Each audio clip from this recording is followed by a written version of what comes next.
Hi! Hello అండి. Welcome to our channel. నేను మీ శ్రీ. నేను మా ఊర్లో ఉన్నానండి. కొన్ని నాయిస్‌లయితే ఉన్నాయి. ఎంత ట్రై చేసినా వస్తూనే ఉన్నాయి. కొంచెం అడ్జస్ట్ అయిపోండి. ఇక కథలోకొచ్చేద్దాం. 'ప్రియ నేస్తం 119' ఇప్పుడు నీకు బుజ్జి తమ్ముడు కావాలా? ఎందుకని? కూతురి తల నిమురుతూ అడిగాడు అర్జున్. అవును డాడీ. నాకు బుజ్జి తమ్ముడు కావాలి. బంటికి, బన్నుకి, చిన్నుకి అందరికీ తమ్ముళ్ళున్నారు. నాకే లేరు కదా! వాళ్ళు రోజూ ఇంట్లో ఆడుకుంటారట. నేనొక్కదాన్నే ఆడుకోవాలి. వాళ్ళ మమ్మీని అడగగానే తమ్ముడినిచ్చారు. మరి నాకు ఇవ్వండి అని అంటూ తండ్రి ఒడిలో నుంచి దిగి, తల్లి ఒడిలోకి చేరుతూ, తల్లి చెంపల మీద తడుతూ, ముఖాన్ని తన వైపుకి తిప్పుకుంది రక్ష. మమ్మీ! నాకు తొందరగా తమ్ముడినివ్వు. నేను ఆడుకోవాలి అంటూ రక్ష అడుగుతుంటే అర్జున్ ప్రవర్తిక వైపు చూశాడు. ప్రవర్తిక ఎక్కడ బాధపడుతుందేమోనని అతని భయం. నీకు బుజ్జి తమ్ముడిని ఇవ్వడం కుదరదు నాన్న. ప్రవర్తిక మాట్లాడుతుంటే అలాగే చూస్తున్నాడు అర్జున్. ఎందుకు మమ్మీ? రక్ష ఆరాలు తీయడం మొదలుపెట్టింది. మాకు ఈ బంగారు తల్లి చాలు. అందుకే ఇంకెవరు వద్దు. నువ్వంటే డాడీకి బోల్డ్ ఇష్టం కదా! అందుకే నువ్వు చాలు నాన్నా. తనకు తాను నచ్చజెప్పుకుంటుందో, లేకపోతే కూతురికి నచ్చజెప్తుందో తెలియదు కానీ, ప్రవర్తిక ముఖం ప్రశాంతంగానే ఉంది.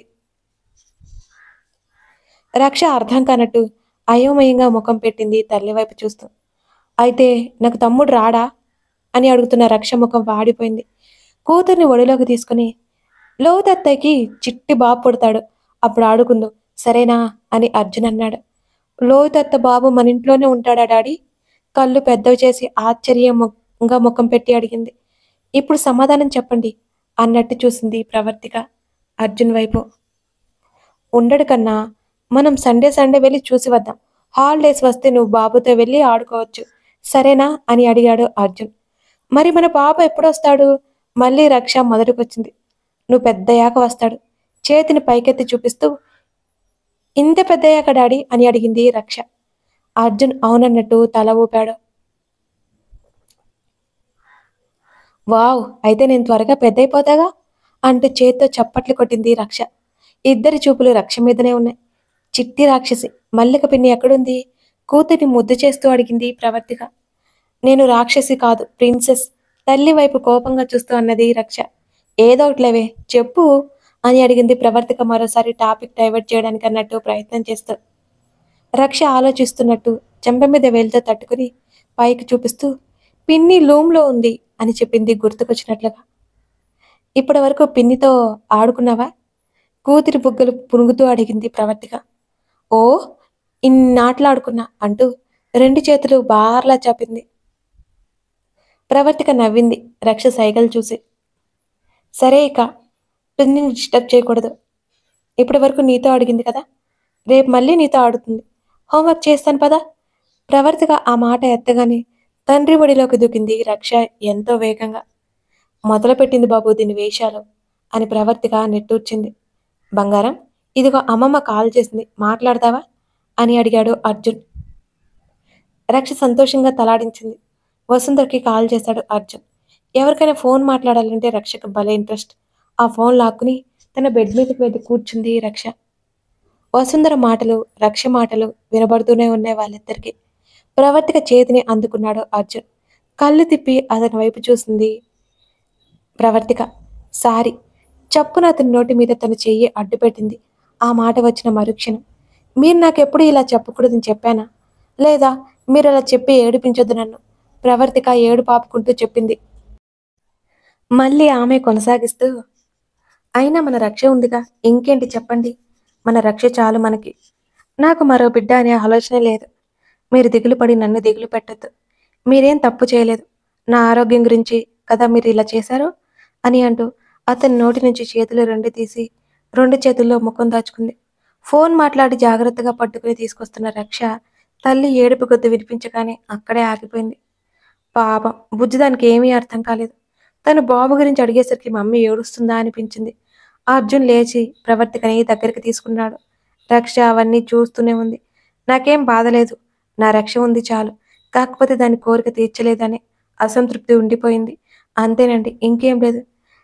మీకు రక్షణిచ్చేశాను కదా అది చాలు అంటూ అతని నడుము చుట్టూ చేతులు వేసి అతని పొట్టలో ముఖం దాచుకుంది ప్రవర్తిక. ప్రవర్తిక మాటలు సగం అర్థమై సగం అర్థం కానట్టు ఉన్నాయి రక్షకి. మమ్మీ బుజ్జిబావని ఇవ్వలేదని అందుకే ఏడుస్తుందేమో. మమ్మీ రక్ష పిలుపుకు తేరుకొని ఇద్దరూ దూరం జరిగారు. ప్రవర్తిక గబుక్కున కళ్ళు తుడుచుకుంది. అర్జున్ చేతిలో ఫోన్ పెట్టి ఎందుకు ఏడుస్తున్నావు అని తల్లి ఒడిలోకి ఎక్కి కూర్చుంది రక్ష. ఏం లేదు, కంట్లో ఏదో పడింది రక్ష అంది ప్రవర్తిక చిన్నగా నవ్వుతూ. డాడీ ఏం చెప్పాడు మమ్మీ? లైస్ చెప్పకూడదని నీకు తెలియదా అంటూ బుజ్జి బుజ్జి చేతులతో ప్రవర్తిక కన్నీళ్లు తుడిచింది రక్ష. అర్జున్ నవ్వుతూ చూస్తుంటే ఇప్పుడు నేనేం చెప్పానే అని అడిగింది కూతురు చుట్టూ చేతులు బిగించి. బుజ్జిబాబు లేడని ఏడుస్తున్నావు కదూ, నాకు బుజ్జిబాబు వద్దులే, నేను లోతత్త బుజ్జిబాబుతో ఆడుకుంటా అని ముద్దు ముద్దుగా కూతురు చెప్తుంటే ప్రవర్తిక నవ్వేసింది. సరే అలాగే ఏడవనులే, హోంవర్క్ చేయాలి కదా పదా అని అంటూ రక్షని ఎత్తుకుని లేచింది. మమ్మీ ఇప్పుడు నాకు కాలు నొప్పిగా ఉంది మమ్మీ, తర్వాత చేస్తాను మమ్మీ. రక్ష మాటలకి కొట్టేలా చూసింది ప్రవర్తిక. ఇందాకే కదే అబద్ధాలు ఆడకూడదని చెప్పా, ఇప్పుడు నువ్వు చేస్తున్నదేంటే ఆ, ఎలా చెబుతున్నావే అని ప్రవర్తిక అరుస్తుంటే వెంటనే అర్జున్ మీదకి దూకింది ఆలస్యం చేయకుండా. తండ్రి భుజం మీద వాలిపోయి నాకు డాడీ సాయం చేస్తారు హోంవర్క్ చేయడానికి, నువ్వేం వద్దు అని ప్రవర్తిక వైపు గుర్రుగా చూస్తూ చెప్పింది. ఎందుకు ఇద్దరు కలిసి హోంవర్క్ చేయకుండా మోసం చేద్దామని చూస్తున్నారా ఆ అని అంటూ రక్షని బలవంతంగా లాక్కుని లోపలికి తీసుకెళ్లిపోతూ తండ్రి వైపు దీనంగా చూసింది రక్ష. హోంవర్క్ చేయి బంగారం, ఆ తర్వాత మన ఇద్దరం బోలెడంతా ఆటలాడుకుందాం సరేనా అని చెప్పడంతో కాస్త ఉత్సాహం వచ్చింది రక్షకి. తండ్రితో ఆడుకోవడం చాలా ఇష్టం. తన తండ్రి రోజు త్వరగా రాడు, ఎప్పుడో ఒక్కొక్క రోజు మాత్రమే వస్తాడు, లేకపోతే తను నిద్రపోయాక వస్తాడు. అందుకే తన తండ్రితో ఆడుకోవడం ఆ బుజ్జితనికి చాలా ఇష్టం. ఈ మధ్య అర్థమవుతున్న అర్జున్ చాలా త్వరగా రావడం మొదలుపెట్టాడు తన కూతురి కోసం. ఏది ఏమైనా 6 గంటలకు ఇంటికి వచ్చేయడం, రక్షతో టైం స్పెండ్ చేయడం చేస్తున్నాడు. తర్వాత ఆఫీస్ కాల్స్ అవాయిడ్ చేస్తున్నాడు, ఏదైనా ఆఫీస్లోనే చూసుకుంటున్నాడు. బంగారం రెడీ అయిపోయిందా, నేను డ్రాప్ చేస్తాను అంటూ రక్షకి ఫుడ్ తినిపిస్తున్న ప్రవర్తిక దగ్గరికి వచ్చాడు అర్జున్. పర్వాలేదు, మీకు పని ఉంటే వెళ్ళిపోండి, డ్రైవర్ దింపేస్తాడులే. చివరగా తినిపించి రక్షకు దిష్టి తీసి ప్లేట్ పక్కన పెట్టి మూత తుడిచి మంచినీళ్ళు తాగించింది ప్రవర్తిక. ప్రవర్తికకి సాయం చేస్తూ అక్కడే ఉంది మల్లిక కూడా. లేదు, నేను అటే వెళ్తున్నాను, తీసుకెళ్తాను. బంగారం రెడీనా అని కూతుర్ని చూస్తూ అనగానే ఈరోజు దాడి దింపడానికి వస్తున్నాడని రక్ష తెగ సంతోషపడిపోయింది. గబగబా మల్లిక దగ్గర ఉన్న బ్యాగ్ తీసుకుని తండ్రి దగ్గరికి పరిగెత్తింది. బాయ్ మమ్మీ, బాయ్ పిన్ని అని తండ్రితో పాటు చక్కగా వెళ్ళిపోయింది రక్ష. ప్రవర్తిక మల్లిక టిఫిన్ చేసి ఇద్దరూ హాల్లో కూర్చున్నారు. రక్షకి ఇష్టమని లడ్డూలు చుడుతోంది ప్రవర్తిక. అక్క, మల్లిక పిలుపుకి ఏంటన్నట్టు చూస్తుంది ప్రవర్తిక. నేను వచ్చి ఇప్పటికే చాలా రోజులైంది కదా అని మల్లిక నసుగుతుంటే, అయితే ఏమైందంట, నీ పెళ్ళయ్యే వరకు ఇక్కడి నుంచి పంపించను, టేస్ట్ చూడు అంటూ 2 ప్లేట్లో పెట్టి మల్లికకి ఇచ్చింది లడ్డూలు. అది కాదక్క, అమ్మ ఫోన్ చేసింది అని మల్లిక నెమ్మదిగా చెప్పింది. రమ్మని చెప్పిందా తల ఎత్తి చూస్తూ అడిగింది ప్రవర్తిక. ఏదో సంబంధం అంట. మల్లిక గొంతు వణికింది ఈసారి. ఏంటి మీ వాళ్ళే ఇంత బాగా ఆలోచిస్తున్నారా? ప్రవర్తిక ఆశ్చర్యంతో కనురెప్పలు టపటపలాడించింది. ప్రవర్తిక మాటల్లో వెటకారం అర్థమైంది మల్లికకి. చిన్నగా నవ్వింది. ఇదిగో, నువ్విలా వాళ్ళు చెప్పినవన్నిటికీ తల ఊపి ఇక్కడ వరకు తెచ్చుకున్నావు నీ జీవితాన్ని. చిన్నతనంలోనే నీకు పెళ్లి చేసి నీ జీవితం ఎలా చేశారో, పోతూ పోతూ మీ ముసలి బామ్మ కోరిక తెచ్చడానికి 10 ఏళ్ల వయసులోనే నీ జీవితాన్ని వాళ్ళ చేతుల్లోకి తీసుకున్నారు. ఇక చాలు అని ప్రవర్తిక గట్టిగా చెప్పి తన తల్లికి కాల్ చేసింది. తల్లి పిన్ని ఇద్దరూ లైన్లోకి వచ్చారు ఒకేసారి. ప్రవర్తిక ఎలా ఉన్నావే, బుజ్జి తల్లి ఏం చేస్తుంది, అల్లుడు గారు బాగున్నారా? నీలిమ వరుస పెట్టి అడుగుతుంటే అందరం బాగున్నామమ్మా, నేను నీకు ఫోన్ చేశాను ఈలోపు అడుగుతావేంటి ప్రవర్తిక అంటుంటే, ఏమని నాకు ఎప్పుడో చేసినట్టుగా ఉంది అని అంది నీలిమ. బుజ్జమ్మ, చాలా రోజులైంది మిమ్మల్ని చూసి, ఓసారి రాకూడదు?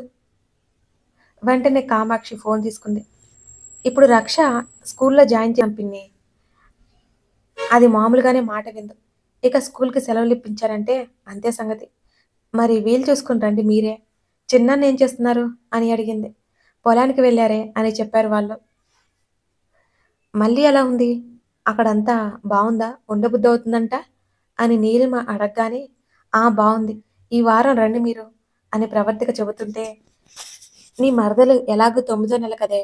ఒకేసారి కాన్పాయకొచ్చేస్తాంలే అని నీలిమ చెప్పింది. ఏంటో మీరు ఒకరోజు ప్రయాణానికి అంత కష్టంగా ఉంటారు. వచ్చి చూసి వెళ్తే ఏమవుతుంది? కావాలంటే అప్పుడు కూడా మళ్ళీ వచ్చి వెళ్దురు అని ప్రవర్తిక కసిరి, సరే గాని సుందరమ్మ మల్లికకి సంబంధం చూసిందంట నిజమేనా? అని అడిగింది ప్రవర్తిక. అప్పటి వరకు మౌనంగా ఉన్న మల్లిక ఉలిక్కిపడి చూసింది ప్రవర్తిక వైపు. ఇష్టమైన సగడ గురించి మీతో కొంచెం మాట్లాడాలండి. ఆ స్టోరీ ఎందుకు రోజు 2, 3 ఇవ్వట్లేదు అని అడుగుతున్నారు. ప్రస్తుతానికి 'ప్రేనేస్తం 2' ఇష్టమైన సగడ ఒకటిస్తున్నాను. కారణం ఏంటంటే, నేను ఆ స్టోరీ రన్నింగ్‌లో ఉంది. అంటే నేనిప్పుడు ఆ స్టోరీ రాస్తూ, ఎడిట్ చేస్తూ, రికార్డ్ చేస్తూ మీకు ఎపిసోడ్స్ ఇస్తున్నాను కదా! అది ఒకేసారి 2, 3 అంటే చాలా కష్టమండి. నాకైతే ఇక బ్రెయిన్ పనిచేయదు అలా చేశానంటే.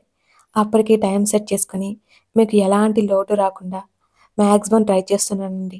ప్లీజ్ మీరు అర్థం చేసుకోకపోతే నన్నెవరు అర్థం చేసుకుంటారు చెప్పండి? నేను కూడా చాలా ట్రై చేస్తున్నాను కదా మీకోసం. మీరు అర్థం చేసుకొని నన్ను సపోర్ట్ చేస్తూ ఉండాలి. నేను చాలా కష్టపడి, ఇష్టపడి మీకోసం ఇవ్వడానికి చూస్తున్నాను. అందుకే మెల్లిగా 'ప్రియనేస్తం 2' ఆ స్టోరీ ఒకటి ఇలా ట్రై చేస్తున్నానండి. అర్థం చేసుకోవాలి. ఆ అంతరాయానికి క్షమించండి. ఇక కథలోకొచ్చేయండి. ఏ సంబంధమో ఏంటో ముక్కు పచ్చలారని దాని జీవితం ఇప్పటికే నాశనం చేశారు. మళ్ళీ అలాంటి సంబంధమే తీసుకొచ్చారు. ముందే పెళ్ళయ్యి 2 పిల్లలు కూడా ఉన్నారట. అది సమస్య కాదు అనుకున్నా, ఆ చూసిన వ్యక్తికి మల్లిక వయసుకి వ్యత్యాసం చాలా ఉంది. చూస్తూ చూస్తూ ఆ పిల్ల జీవితం నాశనం చేయాలని ఎలా అనుకుంటారో ఏమో! మీ బాబాయి 4 చివాట్లు పెట్టాం. సుందరమ్మ మెదలకుండా ఉంది. మల్లిక ఫోన్ గాని చేసిందా ఏంటి? అని నీలిమ అడిగింది. అవునమ్మా! ఇంటికి వెళ్తానంటోంది మళ్ళీ అని ప్రవర్తిక అంది. మల్లిక వైపే చూస్తూ.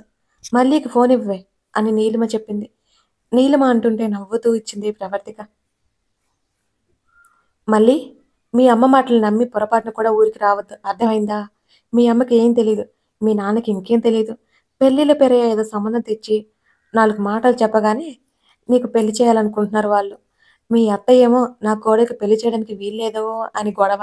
మీ అమ్మ మీద గొడవ పడుతోంది. నువ్వు అక్కడే ఉండు. ఇప్పుడే రాకు. సరేనా? అని నీలిమ మరీ చెబుతుంటే, అలాగే పెద్దమ్మా అని అంది మల్లిక నెమ్మదిగా. నీకెలాంటి వాడిని తీసుకొని రావాలో ప్రవర్తిగా అల్లుడు గారు చూసుకుంటారు. నువ్వేం కంగారు పడకు. నీలిమ చెబుతుంటే చిన్నగా నవ్వింది. ఎదురింటి అమ్మాయి తను. చుట్టరికం కూడా లేదు. అందరూ తన కోసం ఆలోచిస్తుంటే మల్లికకి కళ్ళల్లోంచి నీళ్లొచ్చాయి. కాసేపు తల్లితో, పిన్నితో మాట్లాడి కాల్ కట్ చేసింది ప్రవర్తిక. విన్నావు కదా! అలా ఉంటుంది మన వాళ్ళ సంగతి. నువ్వు ఊరికి వెళ్ళే ఆలోచన ఏదైనా ఉంటే అది మానుకో మళ్ళీ అని ప్రవర్తిక గట్టిగా చెప్పింది. మల్లిక ఇంకేమీ అడగలేదు. ప్రవర్తికమ్మా అని అంటూ బయట నుంచి పిలుపు వినిపించగానే ఇద్దరు చేస్తున్న పని ఆపి మరి బయటకొచ్చారు. ఎదురింటి ఆయా వచ్చింది.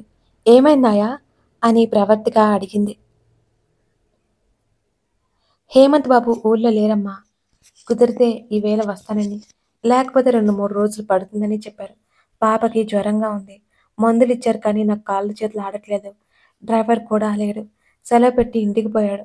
హనీ పాప ఏమో మూసిన కన్ను తెరవట్లేదు అని ఆయా కంగారుగా చెబుతుంటే ప్రవర్తిక మల్లిక ఇద్దరు గబగబా ఎదురింటికి నడిచారు. ఏమాత్రం ఆలస్యం చేయకుండా.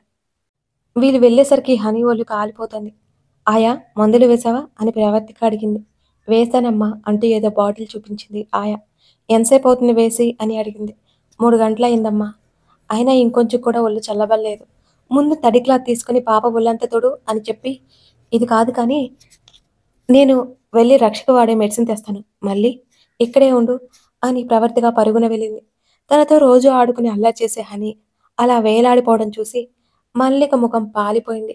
ఆయా చేతిలో ఉన్న క్లాత్ తీసుకొని హనీ ఒళ్ళుని తనే తొడవసాగింది.